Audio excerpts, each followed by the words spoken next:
ਸ਼੍ਰੀ ਨਾਨਕ ਪਦ ਪੰਕਜ ਬੰਦਨ,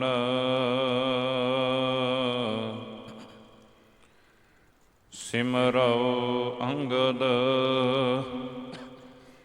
ਦੋਖ ਨਿਕੰਦਨ।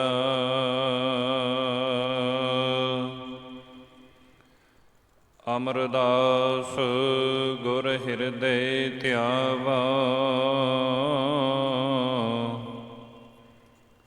ਸ਼੍ਰੀ ਗੁਰੂ ਰਾਮਦਾਸ ਗੁਣ ਗਾਵਾ।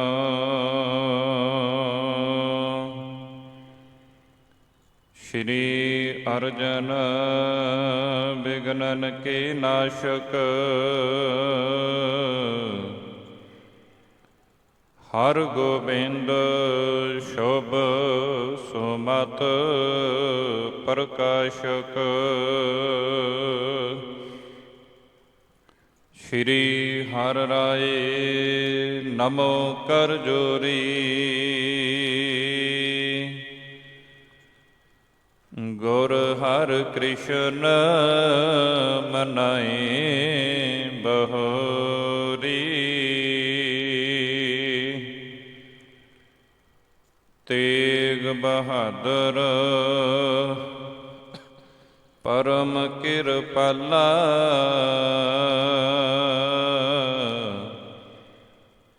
ਸ਼੍ਰੀ ਗੁਰੂ ਗੋਬਿੰਦ ਸਿੰਘ ਬਿਸਾਲਾ।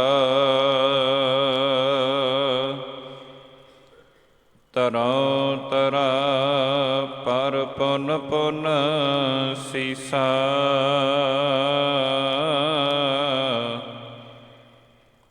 ਬੰਦਉ ਬਾਰ ਬਾਰ ਜਗਤੀਸਾ।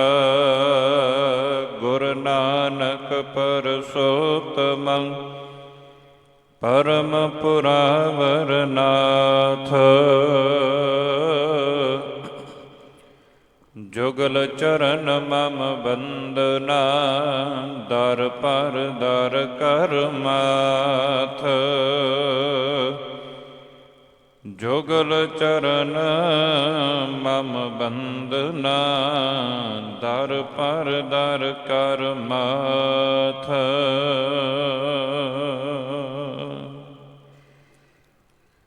ਪਰਮ ਸਨਮਾਨਯੋਗ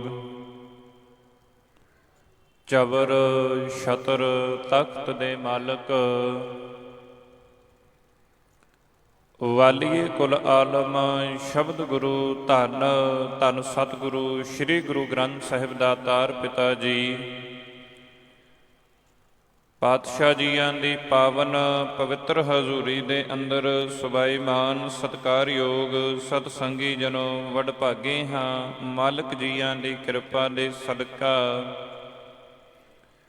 ਸਜੇ ਹੋਏ ਸੰਧਿਆ ਦੇ ਸਮੇਂ ਦੀਵਾਨਾਂ ਅੰਦਰ ਪਾਵਨ ਦਰਬਾਰ ਵਿੱਚ ਹਾਜ਼ਰੀਆਂ ਭਰਨ ਦਾ ਸੁਭਾਗ ਸਮਾਂ ਪ੍ਰਾਪਤ ਹੋਇਆ ਹੈ। ਆਓ ਪਾਵਨ ਅਸਥਾਨ ਤੋਂ ਚੱਲ ਰਹੀ ਗੁਰ ਇਤਿਹਾਸ ਦੀ ਲੜੀਵਾਰ ਵਿਚਾਰ ਦੇ ਨਾਲ ਜੁੜਨ ਦਾ ਯਤਨ ਕਰੀਏ ਜੀ। ਵਿਚਾਰਾਂ ਦੀ ਆਰੰਭਤਾ ਤੋਂ ਪਹਿਲਾਂ ਮਨ ਬਿਰਤੀਆਂ ਨੂੰ ਸਤਿਗੁਰੂ ਸੱਚੇ ਪਾਤਸ਼ਾਹ ਧੰਨ ਗੁਰੂ ਗ੍ਰੰਥ ਸਾਹਿਬ ਮਹਾਰਾਜ ਜੀਆਂ ਦੇ ਚਰਨਾਂ ਵਿੱਚ ਇਕਾਗਰ ਚਿਤ ਕਰਦੇ ਹਾਂ। ਅਦਬ ਸਤਿਕਾਰ ਸਹਿਤ ਕਹੋ ਜੀ ਵਾਹਿਗੁਰੂ ਜੀ ਕਾ ਖਾਲਸਾ ਵਾਹਿਗੁਰੂ ਜੀ ਕੀ ਫਤਿਹ। ਚੱਲ ਰਹੇ ਪ੍ਰਸੰਗ ਦੇ ਵਿੱਚੋਂ ਕੱਲ੍ਹ ਦੇ ਦੀਵਾਨਾਂ ਵਿੱਚ ਆਪ ਜੀ ਸਰਵਣ ਕਰ ਰਹੇ ਸੀ ਕਿ ਬਾਬਾ ਅਮਰਦਾਸ ਜੀ ਜਿਸ ਵਕਤ ਪਿੰਡ ਵਾਲਿਆਂ ਨੂੰ ਆਖਦੇ ਨੇ ਕਿ ਹੁਣ ਭਾਈ ਤੁਸੀਂ ਗੁਰੂ ਅੰਗਦ ਸਾਹਿਬ ਮਹਾਰਾਜ ਜੀਆਂ ਦੇ ਪਾਸ ਉਹਨਾਂ ਦੇ ਕੋਲ ਜਾਣਾ ਕਰੋ, ਤੇ ਜੋ ਭੁੱਲ ਥੋਥੋਂ ਹੋਈ ਹੈ ਤੁਹਾਡੇ ਕੋਲੋਂ ਹੋਈ ਹੈ, ਖਿਮਾ ਮੰਗ ਕਰਕੇ ਮੁਆਫੀ ਮੰਗ ਕਰਕੇ ਸਤਿਗੁਰੂ ਸੱਚੇ ਪਾਤਸ਼ਾਹ ਜੀ ਨੂੰ ਵਾਪਸ ਇਸ ਨਗਰ ਦੇ ਵਿੱਚ ਲੈ ਕੇ ਆਉਣਾ ਕਰੋ।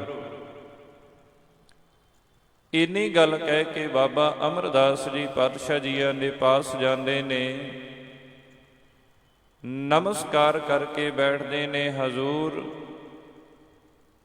ਧੰਨ ਗੁਰੂ ਅੰਗਦ ਸਾਹਿਬ ਮਹਾਰਾਜ ਜੀ ਇਹ ਬਚਨ ਕਹਿੰਦੇ ਨੇ ਕਿ ਭਾਈ ਅਕਾਲ ਪੁਰਖ ਵਾਹਿਗੁਰੂ ਪ੍ਰਮਾਤਮਾ ਜੀ ਦੀ ਕੁਦਰਤ ਦੇ ਵਿੱਚ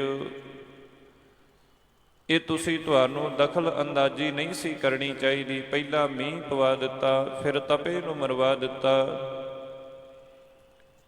ਬਾਬਾ ਅਮਰਦਾਸ ਜੀ ਨੇ ਕਹਿਣਾ ਕੀਤਾ, ਸਤਿਗੁਰੂ ਸੱਚੇ ਪਾਤਸ਼ਾਹ ਜੀ, ਤਪੇ ਨੇ ਤੁਹਾਡੇ ਵਿਰੁੱਧ ਜਾਣ ਬੁੱਝ ਕੇ ਪਿੰਡ ਵਾਲਿਆਂ ਦੇ ਮਨਾਂ ਦੇ ਵਿੱਚ ਨਫ਼ਰਤ ਭਰ ਕਰਕੇ ਤੁਹਾਨੂੰ ਪਿੰਡ ਤੋਂ ਬਾਹਰ ਕੱਢਿਆ। ਇਸ ਕਰਕੇ ਸਾਡੇ ਕੋਲੋਂ ਰਿਹਾ ਨਹੀਂ ਗਿਆ। ਪਾਤਸ਼ਾਹ ਜੀ ਕਹਿਣ ਲੱਗੇ, ਭਾਈ ਉਹ ਕਰਤੇ ਪੁਰਖ ਅਕਾਲ ਪੁਰਖ ਵਾਹਿਗੁਰੂ ਜੀ ਦੀ ਰਜ਼ਾ ਦੇ ਵਿੱਚ ਚੱਲਣਾ ਚਾਹੀਦਾ ਹੈ।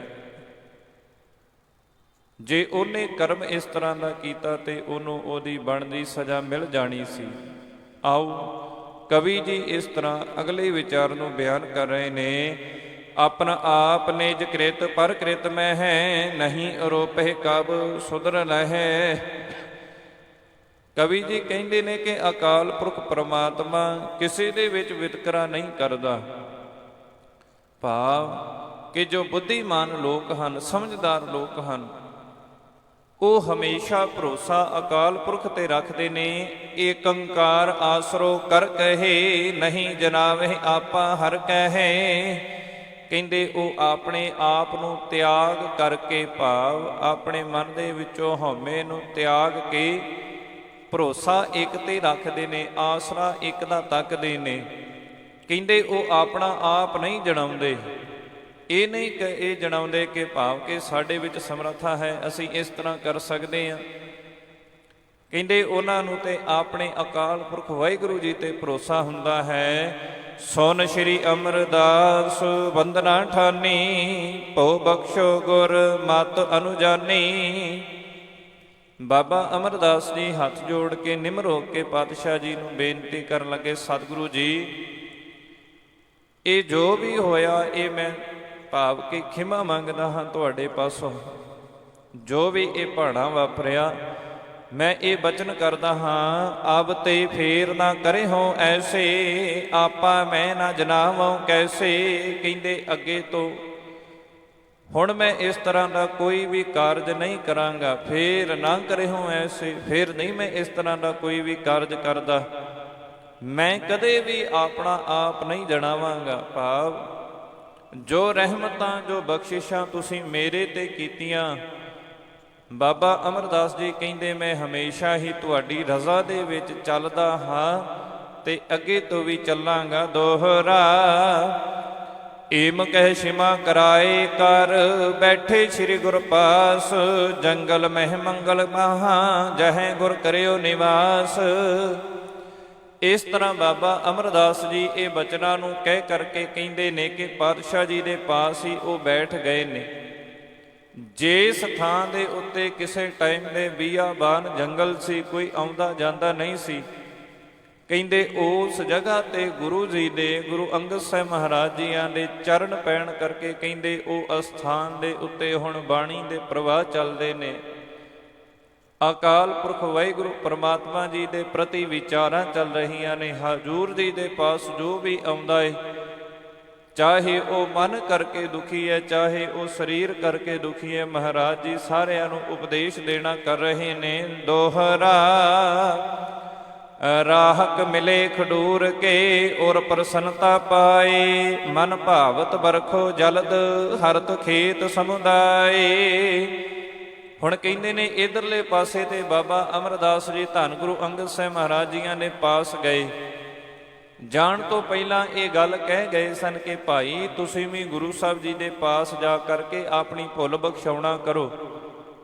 ਕਵੀ ਜੀ ਕਹਿ ਰਹੇ ਨੇ ਰਾਹਕ ਮਿਲੇ ਖਡੂਰ ਕੇ, ਔਰ ਪ੍ਰਸੰਨਤਾ ਪਾਏ। ਜਿਸ ਟਾਈਮ ਦੇ ਉੱਤੇ ਬਰਖਾ ਹੋਈ, ਖੇਤਾਂ ਦੇ ਵਿੱਚ ਮੁੜ ਹਰਿਆਵਲ ਹੁੰਦੀ ਹੈ, ਕਿਉਂਕਿ ਪਾਣੀ ਆ ਗਿਆ। ਕਹਿੰਦੇ ਇਸ ਕਰਕੇ ਇਹਨਾਂ ਦੇ ਮਨ ਦੇ ਵਿੱਚ ਬਹੁਤ ਖੁਸ਼ੀ ਹੁੰਦੀ ਹੈ।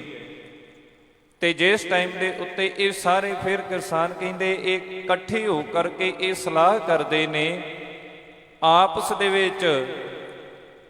ਇਹਨਾਂ ਨੇ ਮਨ ਦੇ ਕਰਕੇ ਇਹ ਸਾਰਿਆਂ ਨੂੰ ਇਕੱਠਿਆਂ ਕਰਕੇ ਕਹਿਣ ਲੱਗੇ ਹੁਣ ਇਉਂ ਵਿਚਾਰ ਕਰਨਾ ਕਰੀਏ, ਚਾਓ ਪਈ ਸਕਲ ਮਿਲੇ ਸਭ ਬਾਤ ਵਿਚਾਰੀ, ਗੁਰ ਕੀ ਭਈ ਅਵਗਿਆ ਭਾਰੀ। ਸਕਲ ਕਹਿੰਦੇ ਨੇ ਸਾਰਿਆਂ ਨੂੰ, ਕਹਿੰਦੇ ਮਿਲ ਸਭ ਬਾਤ ਵਿਚਾਰੀ, ਬਾਤ ਨੂੰ ਗੱਲ ਨੂੰ ਵਿਚਾਰਨ ਲੱਗੇ, ਆਪਸ ਦੇ ਵਿੱਚ ਇਹ ਸਲਾਹ ਕਰਨ ਲੱਗੇ, ਕਹਿਣ ਲੱਗੇ ਭਾਈ ਸਾਡੇ ਪਾਸੋਂ ਗੁਰੂ ਜੀ ਦੀ ਅਵਗਿਆ ਬੜੀ ਭਾਰੀ ਹੋਈ ਹੈ, ਅਸੀਂ ਬੜੀ ਤਕੜੀ ਬਜਰ ਕ੍ਰੈਤ ਕੀਤੀ ਹੈ, ਬੜਾ ਗਲਤ ਕੰਮ ਕੀਤਾ ਹੈ ਜੋ ਸਾਨੂੰ ਨਹੀਂ ਸੀ ਕਰਨਾ ਚਾਹੀਦਾ। ਜੇਮ ਮਹਿ ਅਜਮਤ ਏਕਤ ਕਹਿ, ਬਰਖਿਓ ਜਲ ਜਿਨ ਸੇਵਕ ਕਹਿ। ਕਹਿੰਦੇ ਉਹਨਾਂ ਦੇ ਵਿੱਚ ਕਿੱਡੀ ਤਕੜੀ ਅਜ਼ਮਤ ਹੋਵੇਗੀ, ਉਹਨਾਂ ਦੇ ਵਿੱਚ ਕਿੱਡੀ ਤਕੜੀ ਮਿਹਰ ਹੋਵੇਗੀ ਪਾਤਸ਼ਾਹ ਜੀ ਦੇ ਪਾਸ, ਕਿ ਜਿਸ ਦੇ ਸੇਵਕ ਨੇ ਹੀ ਸਾਡੀ ਗੱਲ ਨੂੰ ਮੰਨ ਕੇ ਇਸ ਨਗਰ ਦੇ ਵਿੱਚ ਖਡੂਰ ਸਾਹਿਬ ਦੇ ਧਰਤੀ ਤੇ ਉੱਤੇ ਬਰਖਾ ਪਵਾਉਣੀ ਕੀਤੀ ਹੈ, ਖਡੂਰ ਦੀ ਧਰਤੀ ਤੇ ਬਰਖਾ ਪਵਾਉਣੀ ਕੀਤੀ। ਕਹਿੰਦੇ ਜੇਕਰ ਉਹਨਾਂ ਦੇ ਸੇਵਕ ਦੇ ਵਿੱਚ ਇੰਨੀ ਸ਼ਕਤੀ ਹੋ ਸਕਦੀ ਹੈ ਤੇ ਉਹ ਪ੍ਰਤੱਖ ਹਾਰ ਖੁਦ ਖੁਦਾ ਅਕਾਲ ਪੁਰਖ ਵਾਹਿਗੁਰੂ ਪਰਮਾਤਮਾ ਦਾ ਤੇ ਉਹ ਰੂਪ ਹੀ ਹੈ। ਸਾਡੇ ਕੋਲੋਂ ਭੁੱਲ ਹੋਈ ਹੈ, ਰਹਿਤ ਹਮੇਸ਼ ਨਹੀਂ ਮਿਤ ਜਾਨੀ, ਜਾਂ ਬੈਠੇ ਹੈ ਅਪਰ ਸਥਾਨੀ। ਕਹਿੰਦੇ ਉਹ ਹਮੇਸ਼ਾ ਹੀ ਖਡੂਰ ਸਾਹਿਬ ਦੇ ਧਰਤੀ ਦੇ ਉੱਤੇ ਭਾਵ ਕਿ ਇਸ ਅਸਥਾਨ ਦੇ ਉੱਤੇ ਰਹਿੰਦੇ ਹੁੰਦੇ ਸਨ, ਪਰ ਅਸੀਂ ਤਪੇ ਦੇ ਪਿੱਛੇ ਲੱਗ ਕਰਕੇ ਉਹਨਾਂ ਦੀਆਂ ਕਦਰਾਂ ਕੀਮਤਾਂ ਨੂੰ ਜਾਣਿਆ ਨਹੀਂ, ਉਹਨਾਂ ਦੇ ਵਿਸ਼ਾਲ ਹਿਰਦੇ ਨੂੰ ਜਾਣਿਆ ਨਹੀਂ, ਉਹਦੇ ਪਾਤਸ਼ਾਹ ਜੀ ਦੇ ਗੁਣਾਂ ਨੂੰ ਅਸੀਂ ਜਾਣਿਆ ਨਹੀਂ। ਇਸ ਕਰਕੇ ਜਾ ਬੈਠੇ ਹੈ ਅਪਰ ਸਥਾਨੀ।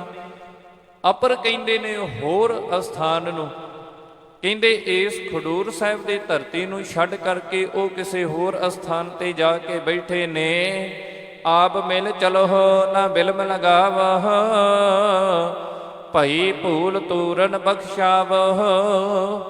ਕਹਿੰਦੇ ਸਾਡੇ ਪਾਸੋਂ ਜਿਹੜੀ ਭੁੱਲ ਹੋਈ ਹੈ, ਸਾਡੇ ਪਾਸੋਂ ਜਿਹੜੀ ਗਲਤੀ ਹੋਈ ਹੈ, ਇਸ ਗਲਤੀ ਨੂੰ ਇਸ ਜਨਮ ਦੇ ਵਿੱਚ ਹੀ ਸੁਧਾਰ ਲਿਆ ਜਾਵੇ ਤੇ ਚੰਗੀ ਗੱਲ ਹੋਵੇਗੀ। ਸਮਾਂ ਰਹਿੰਦਿਆਂ ਹੀ ਆਪਾਂ ਇਹ ਗੱਲ ਚੰਗੀ ਤਰ੍ਹਾਂ ਜਾਣਦੇ ਹਾਂ ਕਿ ਜੇ ਕਿਧਰੇ ਕਿਸੇ ਪਾਸੋਂ ਕੋਈ ਗਲਤੀ ਹੋ ਜਾਂਦੀ ਹੈ, ਉਹ ਕਹਿ ਦਿੰਦਾ ਭਾਈ ਮੇਰੇ ਪਾਸੋਂ ਗਲਤੀ ਹੋ ਗਈ, ਫਿਰ ਉਹਨੂੰ ਮੁਆਫ ਕੀਤਾ ਜਾਂਦਾ ਹੈ। ਜਿਵੇਂ ਇੱਕ ਛੋਟਾ ਬੱਚਾ ਹੀ ਹੈ ਤੇ ਜੇ ਕਿਧਰੇ ਘਰ ਦੇ ਵਿੱਚ ਉਹਦੇ ਪਾਸੋਂ ਕੋਈ ਵੀ ਗਲਤੀ ਹੋ ਜਾਂਦੀ ਹੈ, ਮਾਤਾ ਪਿਤਾ ਦੇ ਪੁੱਛਣ ਤੇ ਕਹਿ ਦਵੇ ਕਿ ਹਾਂ ਭਾਈ ਮੇਰੇ ਪਾਸੋਂ ਗਲਤੀ ਹੋਈ ਹੈ, ਤਾਂ ਫਿਰ ਉਹਦੇ ਮਾਤਾ ਪਿਤਾ ਉਹਨੂੰ ਕਹਿਣਗੇ ਕਿ ਅੱਗੇ ਤੋਂ ਸੁਚੇਤ ਰਹੀ, ਅੱਗੇ ਵਾਸਤੇ ਇਸ ਤਰ੍ਹਾਂ ਦੀ ਗਲਤੀ ਨਾ ਤੇਰੇ ਤੋਂ ਹੋਵੇ। ਹੁਣ ਇਸੇ ਤਰ੍ਹਾਂ ਕਹਿੰਦੇ ਨੇ ਇਹਨਾਂ ਨੇ ਆਪਸ ਦੇ ਵਿੱਚ ਇਹ ਸੋਚਿਆ, ਕਹਿੰਦੇ ਕਿ ਉਹ ਤੇ ਸਾਡੇ ਗੁਰੂ ਪਿਤਾ ਨੇ, ਉਹ ਸਾਡੇ ਪਿਤਾ ਦੇ ਸਮਾਨ ਨੇ, ਅਸੀਂ ਉਹਨਾਂ ਦੇ ਬੱਚੇ ਹਾਂ, ਭੁੱਲਣਹਾਰ ਹਾਂ, ਗੁਰੂ ਅਭੁੱਲ ਹੈ। ਕਿਉਂਕਿ ਆਪਾਂ ਬਾਣੀ ਵਿੱਚ ਪਾਵਨ ਪੰਕਤੀ ਪੜ੍ਹਦੇ ਹਾਂ ਕਿ ਭੁੱਲਣ ਅੰਦਰ ਸਭ ਕੋ ਸਾਰੇ ਸੰਸਾਰ ਹੀ ਭੁੱਲਦਾ ਏ, ਪਰ ਅਭੁੱਲ ਗੁਰੂ ਕਰਤਾਰ। ਕਹਿੰਦੇ ਪ੍ਰਮਾਤਮਾ ਅਕਾਲ ਪੁਰਖ ਵਾਹਿਗੁਰੂ ਤੇ ਗੁਰੂ ਉਹ ਸਾਰੇ ਭੁੱਲਿਆ ਹੋਇਆਂ ਨੂੰ ਵੀ ਬਖਸ਼ਣ ਦੇ ਯੋਗ ਹੈ, ਉਹ ਬਖਸ਼ ਦਿੰਦਾ ਏ। ਹੁਣ ਇਹਨਾਂ ਨੇ ਇਹ ਸਲਾਹ ਕਰ ਰਹੇ ਨੇ, ਕਹਿਣ ਲੱਗੇ ਆਪ ਮਿਲ ਚਲੋ ਹੋ ਬਿਲਮ ਨਾ ਲਾਵੋ। ਬਿਲਮ ਕਹਿੰਦੇ ਦੇਰ ਨੂੰ, ਕਹਿੰਦੇ ਹੁਣ ਦੇਰ ਨਾ ਲਾਵੋ, ਜੋ ਗਲਤੀ ਸਾਡੇ ਪਾਸੋਂ ਹੋਈ ਹੈ ਉਹਦੀ ਖਿਮਾ ਮੰਗਣੀ ਕਰੀਏ। ਨਹਿ ਤਾਂ ਸਰਾਪ ਦੇਹ ਪੈ ਦਾਇਕ, ਅਪਦਾ ਪਰਹੇ ਪ੍ਰਮੋਦ ਨਸਾਇਕ। ਕਹਿੰਦੇ ਇਹ ਨਾ ਹੋਵੇ ਕਿ ਜਿਸ ਹਿਸਾਬ ਦੇ ਨਾਲ ਅਸੀਂ ਆਪਣੀ ਜ਼ਿੰਦਗੀ ਨੂੰ ਖੁਸ਼ੀ ਬਤੀਤ ਕਰ ਰਹੇ ਹਾਂ, ਸਾਡੇ ਪਾਸੋਂ ਹੋਈ ਅਵਗਿਆ ਦਾ ਫਲ ਸਾਨੂੰ ਮਿਲੇ। ਭਾਵ ਕਿ ਜਿਸ ਹਿਸਾਬ ਦੇ ਨਾਲ ਅਸੀਂ ਗੁਰੂ ਸਾਹਿਬ ਜੀ ਦੇ ਨਾਲ ਵਰਤਾਰਾ ਕੀਤਾ ਹੈ, ਤੇ ਬਾਬਾ ਅਮਰਦਾਸ ਜੀ ਨੇ ਵੀ ਇਹ ਬਚਨ ਕਹੇ ਸੀ, ਭਾਈ ਸਤਿਗੁਰੂ ਜੀ ਦੇ ਪਾਸ ਚੱਲਣਾ ਕਰੋ, ਨਹੀਂ ਤੇ ਤੁਹਾਡੇ ਕੀਤੇ ਕਰਮਾਂ ਦਾ ਫਲ ਤੁਹਾਨੂੰ ਮਿਲੇਗਾ। ਇਸ ਕਰਕੇ ਕਹਿੰਦੇ ਨੇ ਕਿ ਅਬਦਾ ਮਹਿ ਪ੍ਰਮੋਦ ਨਸਾਇਕ, ਕਿ ਕਿਤੇ ਸਾਡੇ ਤੇ ਕੋਈ ਬਿਪਤਾ ਨਾ ਆ ਜਾਵੇ, ਸਾਡੇ ਤੇ ਕੋਈ ਦੁੱਖ ਨਾ ਆ ਜਾਵੇ। ਇਮ ਕਹਿ ਮਿਲ ਕਰ ਲੈ ਪਕਵਾਨ, ਬਖਸ਼ਾਵਨ ਗਮਨੇ ਤਿਸ ਥਾਨ। ਇਸ ਤਰ੍ਹਾਂ ਸਲਾਹ ਕਰਕੇ ਕਹਿੰਦੇ ਇਹ ਆਪੋ ਆਪਣੇ ਘਰਾਂ ਦੇ ਵਿੱਚ ਜਾਂਦੇ ਨੇ, ਘਰਾਂ ਤੋਂ ਕੁਝ ਪਕਵਾਨ ਤਿਆਰ ਕਰਵਾਉਂਦੇ ਨੇ, ਖਾਣ ਵਾਸਤੇ ਪਕਵਾਨ ਕੁਝ ਪਦਾਰਥ ਲੈ ਕਰਕੇ ਜਿੱਥੇ ਪਕਵਾਨ ਤਿਆਰ ਕਰਾਉਂਦੇ ਨੇ ਕੁਝ ਪਦਾਰਥ ਵੀ ਲੈਂਦੇ ਨੇ, ਹੋਰ ਸਮਾਨ ਵੀ ਲੈਂਦੇ ਨੇ। ਕਹਿੰਦੇ ਇਸ ਤਰ੍ਹਾਂ ਹੱਥਾਂ ਦੇ ਵਿੱਚ ਲੈ ਕਰਕੇ ਬਖਸ਼ਾਵਨ ਗਮਨੇ ਤੇ ਸਥਾਨ, ਆਪਣੇ ਕੀਤੇ ਹੋਏ ਨੂੰ, ਗਲਤੀ ਨੂੰ ਬਖਸ਼ਾਉਣ ਵਾਸਤੇ ਉਸ ਥਾਂ ਦੇ ਉੱਤੇ ਖਾਨ ਰਜਾਦੇ ਦੇ ਥੀ ਦੇ ਉੱਤੇ ਪਾਤਸ਼ਾਹ ਜੀ ਦੇ ਪਾਸ ਇਹ ਜਾਣਾ ਕਰ ਰਹੇ ਨੇ। ਜਿਸ ਪ੍ਰਕਾਰ ਇਸ ਥਲ ਚਲ ਆਵਹੇ, ਤਿਮ ਸਭ ਕਰੋ ਕਿਰਪਾਲ ਰਜਾਵਹੇ। ਕਹਿੰਦੇ ਨੇ ਕਿ ਇਹ ਹੁਣ ਸੋਚਦੇ ਨੇ ਕਿ ਜਿਸ ਤਰ੍ਹਾਂ ਗੁਰੂ ਜੀ ਨੇ ਫਿਰ ਇਸ ਥਾਂ ਤੇ ਖਡੂਰ ਸਾਹਿਬ ਆਣ ਕੇ ਭਾਵ ਕਿ ਅਸੀਂ ਬੇਨਤੀ ਕਰਾਂਗੇ, ਉਹਨਾਂ ਦੇ ਪਾਸ ਬੇਨਤੀ ਕਰਾਂਗੇ ਕਿ ਸਤਿਗੁਰੂ ਜੀ ਹੁਣ ਫਿਰ ਮੁੜ ਤੋਂ ਤੁਸੀਂ ਖਡੂਰ ਸਾਹਿਬ ਦੀ ਧਰਤੀ ਤੇ ਚੱਲਣਾ ਕਰੋ। ਆਪਾਂ ਸਾਰੇ ਇਸ ਵਾਸਤੇ ਹੀ ਤੁਹਾਡੇ ਪਾਸ ਆਏ ਹਾਂ। ਖਾਨ ਰਾਦੇ ਕੇ ਥਲ ਗਏ, ਸ੍ਰੀ ਗੁਰ ਬੈਠੇ ਦੇਖਤ ਭਏ। ਉਸ ਖਾਨ ਰਜਾਦੇ ਥੇ ਦੇ ਪਾਸ ਕਹਿੰਦੇ ਨੇ ਇਹਨਾਂ ਜਾਣਾ ਕੀਤਾ। ਜਾ ਕਰਕੇ ਕੀ ਦੇਖਦੇ ਨੇ, ਸ੍ਰੀ ਗੁਰ ਬੈਠੇ ਦੇਖਤ ਭਏ। ਧੰਨ ਗੁਰੂ ਅੰਗਦ ਸਾਹਿਬ ਮਹਾਰਾਜ ਸੱਚੇ ਪਾਤਸ਼ਾਹ ਜੀ ਕਹਿੰਦੇ ਨੇ ਕਿ ਉਸ ਜਗ੍ਹਾ ਦੇ ਉੱਤੇ, ਉਸ ਥੇ ਦੇ ਉੱਤੇ, ਪਲੰਗ ਦੇ ਉੱਤੇ ਬੈਠੇ ਨੇ। ਪਾਤਸ਼ਾਹ ਜੀ ਦੇ ਸੇਵਕ ਹਜ਼ੂਰ ਜੀ ਦੇ ਆਸ-ਪਾਸ ਪਾਤਸ਼ਾਹ ਜੀ ਦੀਆਂ ਵਿਚਾਰਾਂ ਨੂੰ ਸੁਣਨਾ ਕਰ ਰਹੇ ਨੇ। ਇਸ ਪ੍ਰਕਾਰ ਇਸ ਥਲ ਚਲ ਆਵਹੇ, ਤਿਮ ਸਭ ਕਰੋ ਕਿਰਪਾਲ ਰਜਾਵਹੇ। ਹੇ ਦਇਆ ਦੇ ਖਜ਼ਾਨੇ, ਹੇ ਮਿਹਰ ਦੇ ਘਰ ਪਾਤਸ਼ਾਹ ਜੀਓ, ਕਿਰਪਾ ਕਰੋ, ਅਸੀਂ ਤੁਹਾਡੇ ਪਾਸ ਆਉਣਾ ਕੀਤਾ ਹੈ। ਸਭ ਹਿਨ ਜਾਏ ਪਰ ਬੰਦਨਾ ਠਾਨੀ, ਬਿਨਤੀ ਜੁਗਤ ਬਖਾਨੀ ਬਾਨੀ। ਸਾਰਿਆਂ ਨੇ ਪਾਤਸ਼ਾਹ ਜੀ ਦੇ ਪਾਸ ਜਾ ਕਰਕੇ ਕਹਿੰਦੇ ਨੇ ਕਿ ਬੰਦਨਾ ਕਰਨਾ ਕੀਤੀ ਹੈ, ਭਾਵ ਹਜ਼ੂਰ ਜੀ ਦੇ ਚਰਨਾਂ ਦੇ ਵਿੱਚ ਨਮਸਕਾਰ ਕਰਨਾ ਕੀਤੀ ਹੈ। ਜਦੋਂ ਨਮਸਕਾਰ ਕੀਤੀ, ਬਿਨਤੀ ਜੁਗਤ ਬਖਾਨੀ ਬਾਨੀ, ਇਹਨਾਂ ਹੁਣ ਇੱਕ ਜੁਗਤ ਦੇ ਹਿਸਾਬ ਦੇ ਨਾਲ ਭਾਵ ਇੱਕ ਬੇਨਤੀ ਦੇ ਰੂਪ ਦੇ ਵਿੱਚ ਪਾਤਸ਼ਾਹ ਜੀ ਦੇ ਅੱਗੇ ਅਰਜ਼ੋਈ ਕਰ ਰਹੇ ਨੇ। ਸ੍ਰੀ ਗੁਰ ਹਮਨੇ ਭੇਦ ਨਾ ਪਾਏ ਤ, ਸਭ ਕੋ ਜੋਗੀ ਤਪੇ ਭੁਲਾਵਤ। ਇਹ ਬੇਨਤੀ ਕਰ ਰਹੇ ਨੇ ਮਹਾਰਾਜ ਜੀ, ਸਾਡੇ ਪਾਸੋਂ ਗਲਤੀ ਹੋ ਗਈ, ਤਪੇ ਦੀਆਂ ਗੱਲਾਂ ਦੇ ਵਿੱਚ ਆ ਕਰਕੇ ਭਾਵ ਕਿ ਉਹਨੇ ਸਾਡੀ ਮੱਤ ਮਾਰ ਲਈ, ਭਰਮਾਂ ਦੇ ਵਿੱਚ ਪੈ ਗਏ, ਭੁਲੇਖੇ ਦੇ ਵਿੱਚ ਪੈ ਗਏ। ਅਸੀਂ ਭੁੱਲ ਗਏ ਸਾਂ ਤੁਹਾਡੀ ਅਜ਼ਮਤ ਨੂੰ, ਅਸੀਂ ਭੁੱਲ ਗਏ ਸਾਂ ਤੁਹਾਡੇ ਕੀਤੇ ਹੋਏ ਪਰ ਉਪਕਾਰ ਨੂੰ। ਸ੍ਰੀ ਗੁਰ ਗਮ ਹਮ ਭੇਦ ਨਾ ਪਾਵਤ। ਕਿ ਹੇ ਪਾਤਸ਼ਾਹ ਜੀ, ਦਇਆ ਦੇ ਘਰ, ਰਹਿਮਤਾਂ ਦੇ ਖਜ਼ਾਨੇ, ਪਾਤਸ਼ਾਹ ਜੀ ਅਸੀਂ ਤੁਹਾਡਾ ਭੇਦ ਨਹੀਂ ਪਾ ਸਕੇ। ਕਿਉਂ? ਕਿਉਂਕਿ ਲਾਲਚ ਦੇ ਅਧੀਨ ਸਾਨੂੰ ਤਪੇ ਨੇ ਲਾਲਚ ਦਿੱਤਾ ਸੀ। ਰਾਵਰ ਕੋ ਨਿੰਦਕ ਬੜ ਪਾਪੀ, ਧਨ ਲੋਭੀ ਮਨ ਕੂਰ ਸੰਤਾਪੀ। ਕਹਿੰਦੇ ਤਪਾ ਆਪ ਤੇ ਬਹੁਤ ਵੱਡਾ ਨਿੰਦਕ ਸੀ, ਬੜਾ ਤਕੜਾ ਪਾਪੀ ਸੀ, ਅਪਰਾਧ ਕਰਨ ਵਾਲਾ, ਧਨ ਦਾ ਵੀ ਉਹ ਲਾਲਚੀ ਸੀ। ਅਸਲ ਦੇ ਵਿੱਚ ਉਹਨੇ ਇਸ ਕਰਕੇ ਤੁਹਾਨੂੰ ਪਿੰਡ ਦੇ ਵਿੱਚੋਂ ਸਾਡੇ ਨਹੀਂ ਬਾਹਰ ਕਰਵਾਉਣਾ ਕੀਤਾ ਕਿ ਜੋ ਸੰਗਤ ਆਪ ਜੀ ਦੇ ਪਾਸ ਪਦਾਰਥ ਲੈ ਕਰਕੇ, ਧਨ ਲੈ ਕਰਕੇ ਆਉਂਦੀ ਹੈ, ਉਹ ਸਾਰੀ ਸੰਗਤ ਹੁਣ ਮੇਰੇ ਪਾਸ ਆਇਆ ਕਰੇਗੀ। ਤੇ ਕਹਿੰਦੇ ਕਿ ਪਹਿਲਾਂ ਤੇ ਆਪਣੇ ਆਪ ਨੂੰ ਬੜਾ ਤਕੜਾ ਸਾਧੂ ਤੇ ਤਪਸਵੀ ਦੱਸਦਾ ਸੀ, ਪਰ ਜਿਸ ਟਾਈਮ ਦੇ ਉੱਤੇ ਅਸੀਂ ਉਸ ਨੂੰ ਕਹਿਣਾ ਕੀਤਾ ਤੇ ਉਹ ਅੱਗੋਂ ਸਾਨੂੰ ਗੁੱਸੇ ਦੇ ਵਿੱਚ ਗੱਲਾਂ ਕਰਦਾ ਏ, ਆਪਣਾ ਰੂਪ ਜਤਾਉਂਦਾ ਏ, ਭਾਵ ਕਿ ਗੁੱਸੇ ਦੇ ਵਿੱਚ ਉਹਨੇ ਸਾਨੂੰ ਆਪਣੇ ਡੇਰੇ ਤੋਂ ਬਾਹਰ ਕਰਨਾ ਕੀਤਾ ਸੀ। ਇਸ ਕਰਕੇ ਧਨ ਲੋਭੀ ਮਨ ਕੂਰ ਸੰਤਾਪੀ। ਕਹਿੰਦੇ ਧਨ ਦਾ ਲੋਭੀ ਸੀ, ਮਨ ਦਾ ਵੀ ਝੂਠਾ ਸੀ, ਬਚਨਾਂ ਦਾ ਵੀ ਝੂਠਾ ਸੀ, ਤੇ ਦੁੱਖ ਦੇਣ ਵਾਲਾ ਇਨਸਾਨ ਸੀ। ਦੁਰਮਤ ਖੋਟ ਕਰਮ ਕੇ ਜੋਤਿਕ, ਤਾਤ ਕਾਲ ਫਲ ਪਾਇਤ ਤੇਤਕ। ਕਹਿੰਦੇ ਨੀਚ ਬੁੱਧੀ ਵਾਲਾ ਇਹ ਇਨਸਾਨ, ਖੋਟੀ ਮਤ ਵਾਲਾ ਇਹ ਇਨਸਾਨ, ਉਸ ਨੇ ਤੁਰੰਤ ਹੀ ਆਪਣੀ ਕੀਤੀ ਦੀ ਜਿਹੜੀ ਸਜ਼ਾ ਸੀ ਉਹ ਪਾਉਣਾ ਕੀਤੀ ਹੈ। ਜਿਸ ਹਿਸਾਬ ਦੇ ਨਾਲ ਉਹਨੇ ਕਰਮ ਕੀਤਾ ਏ, ਕੰਮ ਕੀਤਾ ਏ, ਭਾਵੇਂ ਸਾਡੇ ਪਾਸੋਂ ਉਹਨੇ ਇਹ ਕਾਰਜ ਕਰਵਾਇਆ, ਪਰ ਹਾਂ ਉਹਨੂੰ ਉਹਦੇ ਬਣਦੇ ਕਰਮਾਂ ਦੇ ਜਿਹੜਾ ਫਲ ਸੀ ਉਹ ਭੁਗਤਣਾ ਪਿਆ। ਸਜ਼ਾ ਉਹਨੂੰ ਮਿਲ ਗਈ ਹੈ। ਸ਼ਰਨ ਪਰੇ ਹਮ ਰਾਹਕ ਸਾਰੇ, ਸਿਮਹ ਗੁਰੂ ਤੁਮ ਮਹਿਦ ਉਧਾਰੇ। ਇਹ ਕਹਿਣ ਲੱਗੇ ਸਾਰੇ ਜੀ ਜੋ ਆਏ ਸਨ ਪਾਤਸ਼ਾਹ ਜੀ ਦੇ ਪਾਸ ਜ਼ਿਮੀਂਦਾਰ, ਕਹਿੰਦੇ ਪਾਤਸ਼ਾਹ ਜੀ ਅਸੀਂ ਸਾਰੇ ਤੁਹਾਡੀ ਸ਼ਰਨ ਦੇ ਵਿੱਚ ਆਏ ਹਾਂ, ਤੁਹਾਡੇ ਪਾਸ ਆਏ ਹਾਂ, ਇਸ ਕਰਕੇ ਤੁਸੀਂ ਵੱਡੇ ਉਦਾਰ ਵਾਲੇ ਹੋ, ਤੁਸੀਂ ਖਿਮਾ ਦੇ ਖਜ਼ਾਨੇ ਹੋ, ਭਾਵ ਕਿ ਭੁੱਲਿਆਂ ਹੋਇਆਂ ਨੂੰ, ਭਟਕਿਆਂ ਹੋਇਆਂ ਨੂੰ ਸਿੱਧੇ ਰਸਤੇ ਤੇ ਪਾਉਣ ਵਾਲੇ ਹੋ। ਇਸ ਕਰਕੇ ਸਾਡੀ ਭੁੱਲ ਨੂੰ ਤੁਸੀਂ ਆਪ ਜੀ ਬਖਸ਼ਣਾ ਕਰੋ, ਸਾਨੂੰ ਮੁਆਫ ਕਰਨਾ ਕਰੋ। ਸੁਨ ਸਤਿਗੁਰ ਨੇ ਦਿਸ ਬਿਖ ਬਖਸ਼ੇ, ਬਾਕ ਸੁਦਾ ਸਸ ਮੁਖ ਤੇ ਨਿਕਸੇ।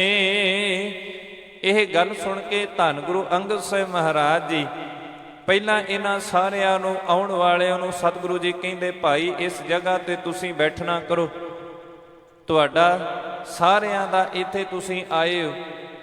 ਇੱਕ ਜਗ੍ਹਾ ਤੇ ਕਹਿੰਦੇ ਇਹ ਸਾਰੇ ਬੈਠ ਗਏ ਨੇ। ਮਾਲਕ ਜੀ ਕਹਿੰਦੇ ਫਿਰ ਥੋੜਾ ਜਿਹਾ ਮੁਸਕਰਾਉਂਦੇ ਨੇ। ਦਇਆ ਦੇ ਖਜ਼ਾਨੇ ਦਾਤਾਰ ਪਿਤਾ ਧੰਨ ਗੁਰੂ ਅੰਗਦ ਸਾਹਿਬ ਮਹਾਰਾਜ ਜੀਆਂ ਦੇ ਮੁਖਾਰ ਬਿੰਦ ਤੋਂ ਅੰਮ੍ਰਿਤ ਰੂਪੀ ਇਹ ਬਚਨ ਹੁਣ ਨਿਕਲੇ ਨੇ। ਸਭ ਜਗ ਮਿਥਿਆ ਰੂਪ ਨਿਹ ਰਹੈ, ਕਾਹੂ ਸੰਗ ਬੈਰ ਨ ਕਰਹਿ। ਹਜ਼ੂਰ ਜੀ ਕਹਿੰਦੇ ਤੁਸੀਂ ਤਪੇ ਦੀਆਂ ਗੱਲਾਂ ਦੇ ਵਿੱਚ ਆ ਕਰਕੇ ਵੈਰ ਕਰਦੇ ਸੀ, ਪਰ ਮੈਂ ਇੱਕ ਗੱਲ ਆਪ ਜੀ ਨੂੰ ਕਹਿਣੀ ਚਾਹੁੰਦਾ ਹਾਂ ਭਾਈ, ਸਾਰਾ ਜਗ ਹੀ ਮਿਥਿਆ ਹੈ। ਮਿਥਿਆ ਦਾ ਭਾਵ ਕਿ ਨਾਸ਼ਵਾਨ ਹੈ। ਕਿਸੇ ਨੇ ਇਸ ਧਰਤੀ ਤੇ ਕੋਈ ਸਦਾ ਚਿਰ ਥੋੜੀ ਬਹਿ ਰਹਿਣਾ ਹੈ, ਹਮੇਸ਼ਾ ਥੋੜੀ ਇਹ ਧਰਤੀ ਤੇ ਰਹਿਣਾ ਹੈ। ਇਸ ਕਰਕੇ ਭਾਈ ਹਮ ਕਾਹੂ ਸੰਗ ਬੈਰ ਨਾ ਕਰਹਿ। ਇਸੇ ਕਰਕੇ ਅਸੀਂ ਕਿਸੇ ਦੇ ਨਾਲ ਵੈਰ ਨਹੀਂ ਰੱਖਦੇ, ਅਸੀਂ ਕਿਸੇ ਦਾ ਵਿਰੋਧ ਨਹੀਂ ਕਰਦੇ, ਅਸੀਂ ਕਿਸੇ ਦੇ ਨਾਲ ਕਿਸੇ ਨੂੰ ਮਾੜਾ ਬਚਨ ਨਹੀਂ ਬੋਲਦੇ। ਮਿਥਿਆ ਮਾਨ ਅਪਰ ਅਪਮਾਨ, ਹਰਖ ਸੋਗ ਹਮ ਨਾਹਿਨ ਠਾਨ। ਕਹਿੰਦੇ ਮਾਨ ਤੇ ਅਪਮਾਨ ਸਾਡੇ ਲਈ ਸਾਰੇ ਝੂਠੇ ਨੇ, ਭਾਵ ਨਾ ਕਿਸੇ ਦਾ ਅਸੀਂ ਮਾਣ ਕਰਦੇ ਆ, ਨਾ ਕਿਸੇ ਦੀ ਅਸੀਂ ਬਹੁਤੀ ਵਡਿਆਈ ਕਰਦੇ ਆ, ਤੇ ਨਾ ਹੀ ਕਿਸੇ ਦੀ ਅਸੀਂ ਨਿੰਦਾ ਕਰਦੇ ਆ, ਕਿਸੇ ਦੇ ਮਨ ਨੂੰ ਕੋਈ ਠੇਸ ਵੀ ਨਹੀਂ ਪਹੁੰਚਾਉਂਦੇ। ਇਸ ਕਰਕੇ ਦੁੱਖ ਅਤੇ ਸੁੱਖ ਦਾ ਜਿਹੜਾ ਇਹ ਸੰਕਲਪ ਹੈ, ਦੁੱਖ ਅਤੇ ਸੁੱਖ ਜਿਹੜੇ ਨੇ ਅਸੀਂ ਬਰਾਬਰ ਕਰਕੇ ਮੰਨਦੇ ਹਾਂ। ਕਰਹਿ ਕਰਮ ਜਸ ਤਸ ਫਲ ਪਾਵਹਿ, ਬੁਰਾ ਭਲਾ ਨਿਸਫਲ ਨਹਿ ਜਾਵਹਿ।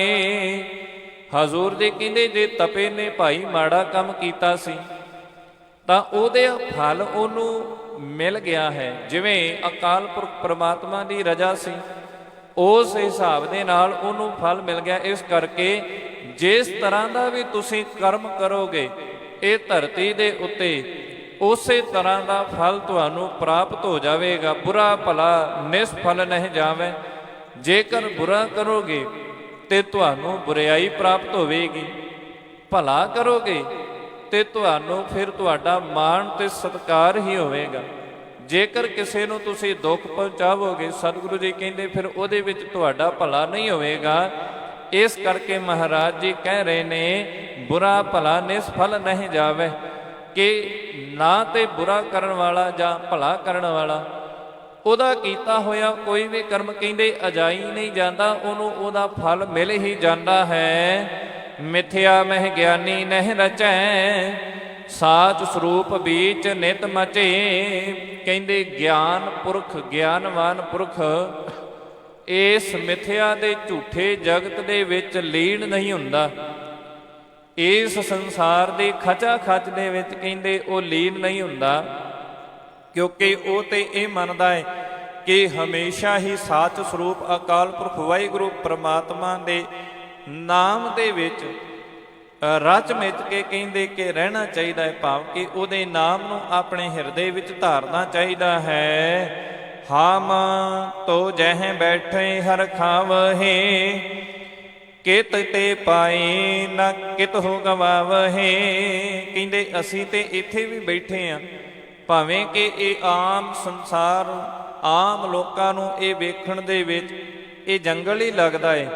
ਕਹਿੰਦੇ ਪਰ ਹਾਂ ਅਸੀਂ ਪ੍ਰਸੰਨ ਚੇਤ ਹੋ ਕਰਕੇ ਮਨ ਦੇ ਵਿੱਚ ਅਕਾਲ ਪੁਰਖ ਪ੍ਰਮਾਤਮਾ ਜੀ ਦੇ ਧਿਆਨ ਨੂੰ ਧਰ ਕਰਕੇ ਇਸ ਜਗ੍ਹਾ ਤੇ ਬੈਠਿਆਂ ਕਿਤ ਤੇ ਪਾਏ ਨਾ ਕਿਤੋਂ ਗਵਾਵਹਿ।